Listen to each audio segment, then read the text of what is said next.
Hali gani mtazamaji wa channel yetu ipendwa ya Nyayo TV. Bwana, kama unafuatiliaje mitandao ya kijamii, jina la mzee Said Kibore sio jina jipya au ngeni sana kwenye masikio yako.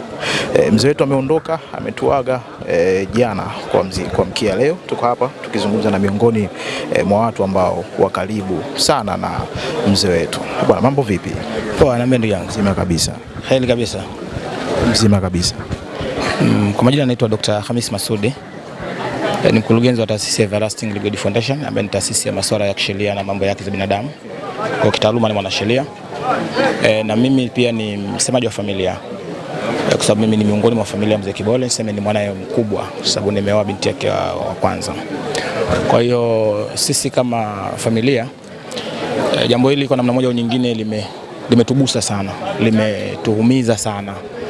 Lakini kwa kuwa tunasema kwamba mauti yamevikwa taji mbele ya dua, kwa tumekuwa hatuna namna, kwamba sisi tulimpenda lakini Mwenyezi Mungu ndo kadari yake. Na wengi wamekuwa wakijiuliza labda sababu ni nini, mbona ghafla, ni kwa nini, na wengine wamekuwa hawaamini. Kwa jambo la kwanza ni toe taarifa rasmi kwamba ni kweli mzee amefariki mnamo hapo jana tarehe 22.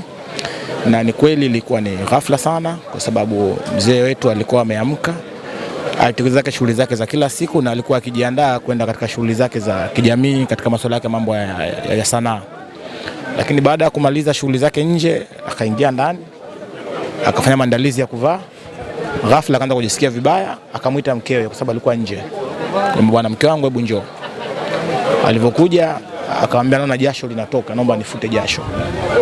Kwa kipindi anamfuta jasho ndo akaona kwamba sasa kadri jinsi muda unavyozidi kusogea mwili unazidi kuchoka. Maona sasa, kwa sababu mzee alikuwa na shida pia ya pressure, kwa kitembea lakini alikuwa na ile shida ya pressure. Kwa hiyo akaona basi ni vyema wamtoe sasa chumbani kumleta labda sebuleni, madirisha yafunguliwe ili hewa izidi kupita. Lakini kipindi wanampeleka hapa sebuleni bado hali kazidi kuwa taabani bin maututi. Nikapigiwa simu bwana wakili, maana leo natekeleza majukumu yangu ya kisheria huko. Bwana, mzee hali yake ni taabani, uko wapi? Nikamwambia mimi niko Madale, kituo cha polisi, kuna shughuli nazifanya za kijamii. Nikamwambia bwana, hali yake mzee ni taabani bin maututi na tunashindwa kufahamu nini cha kufanya. Kwa hiyo nikatoa mwongozo kwamba awaishi hospitali haraka iwezekanavyo, kama kuna utaratibu tutakutana huko hospitali. Kwa hiyo kipindi tupo katikati hapa sasa, wako katikati ya safari. Kwa hiyo Mwenyezi Mungu akataka alishachukua nafsi yake. Ushafahamu hapo. Pia fika hospitali, madaktari baada ya kumpima wakathibitisha kwamba Mwenyezi Mungu ameshachukua na nafsi yake. Kwa baada ya hapo tukawa hatuna namna zaidi. Cha kwanza ni kumshukuru Mwenyezi Mungu kwa neema na umri ambaye amempa kuishi. Jambo la pili, tukaona tupanye vyema tuendelee kumwombea Mungu kwa sababu ni mja wa Mwenyezi Mungu na kila mwanadamu anafanya makosa hapa na pale. Kwa Mwenyezi Mungu amuondolee yale ambayo ameyafanya mzee wetu ambaye alikuwa hampendezi na hawezi kumjalia maturufu ya peponi. Lakini cha tatu ndo kama hivi sasa, baada ya kuona habari zinaenea mitandaoni, ni kwa sababu mzee amefanya kazi na watu wengi na mimi nilikuwa ni mzee wangu wa karibu sana, kwa sababu hata Suleiman Kambi aliyokufa ni miongoni mwa watu ambao walikuwa wakipata msaada na ushauri wa kisheria kwangu katika kazi zao za sanaa, mikataba na vitu kadha wa kadha. Ushafahamu? Kwa hiyo hili jambo limeumiza pia katika wasanii, watu wa sanaa za maigizo pia limeumiza sana, lakini pia limeumiza jamii. Kwa jambo limetuumiza sana na hatuna namna. Mauti yamevikwa taji mbele ya dua. Kwa tumwombea kila la kheri safari yake hii, na saizi tunajiandaa maandalizi kwa kwenda kumstiri.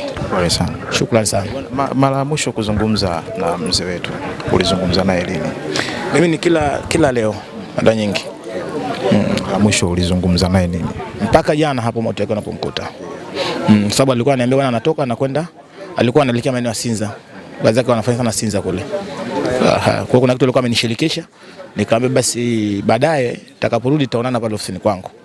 Kuna document alikuwa aniletee kwa sababu ya ili ziweze kupata kumshuhudia, yani unajua mtu anataka sign document mbele ya wakili kuweza kumshuhudia kisheria. Kwa baada ya muda huo tu ghafla ndio kuzungumza naye kama hivi, ghafla ndo zinakuja hizo habari kwamba mzee hali yake ni taban bin maututi. Marehemu ameacha watoto wangapi? Marehemu ameacha watoto watatu. Binti wa kwanza anaitwa Bi Zabib Said Kibore, alafu wa pili anaitwa Zuena Said Kibore, wa tatu anaitwa Rahmani Said Kibore, na akiwa na mjukuu mmoja na mke pia. Na mke pia. Poleni sana. Tunashukuru sana. Poleni pia nanyi kwa sababu najua ni miongoni mwa watu ambao mmefanya sana kazi za hapa na pale. Najua pia kwa namna nyingine pia nyinyi pia upande wenu mmeumia sana kwa sababu tulikuwa tunafuatilia kwenye mitandao ya kijamii. Kadri ilivyokuwa kienda tulikuwa tunaona. Kwa pole ya sote na Watanzania kwa ujumla. Asante kwa muda wako. Shukrani sana. Kibole amefariki, unaona. Yaani kwa kusema ukweli, yaani kwa upande wangu mimi, yaani tuseme sikuamini, unaona. Hadi nikatoka nikafika pale nikakuta akina sister ambao ndo watoto wake majirani, unaona, wanalia, tukaingia ndani tukamshamisha vitu. Yaani kiufupi, yaani kifo chake kimekuwa ni cha ghafla na kimetuumiza kweli. Unajua kwa sababu yaani katika jamii ukiwa una mtu ambaye yaani ni mtu mzima lakini ana busara, ana hekima, unaona. Alafu akaja kuondoka ghafla. Nauma. Ni jambo gani ambalo ulizungumza na mzee Kibole mara ya mwisho kabla ya kufariki kwake? Asilimia kubwa yaani yule anaweza nikamuita baba mlezi. Unajua sababu yaani mimi mpaka nakuja kuingia majukumu ya ndoa na kuja kuoa, yaani ni miongoni mwa wazee wangu ambao nilikuwa nafuata naomba ushauri, unaona. Asana ile jana mara ya mwisho asubuhi, unaona, aliniuliza kuhusu familia yangu, unaona.